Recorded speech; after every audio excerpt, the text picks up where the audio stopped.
Friends, ரொம்ப டேஸ்டியாக இட்லி மாவில் காரக்குழி பணியாரம் எப்படி செய்கிறதுன்னு நம்ம இன்றைக்கி பார்க்கலாம். தேவையான அளவு இட்லி மாவு எடுத்து வச்சுக்கோங்க.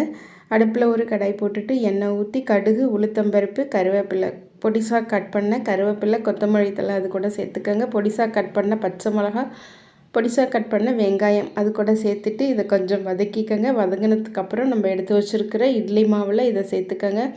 மாவில் சேர்த்துட்டு மாவை நல்லா மிக்ஸ் பண்ணி எடுத்துக்கோங்க. அடுப்பில் ஒரு குழிப்பணியார கல் போட்டுக்கோங்க. கல் கொஞ்சம் ஹீட் ஆனதுக்கப்புறம் நம்ம ரெடி பண்ணி வச்சுருக்கிற மாவை அதில் ஊற்றிக்கோங்க.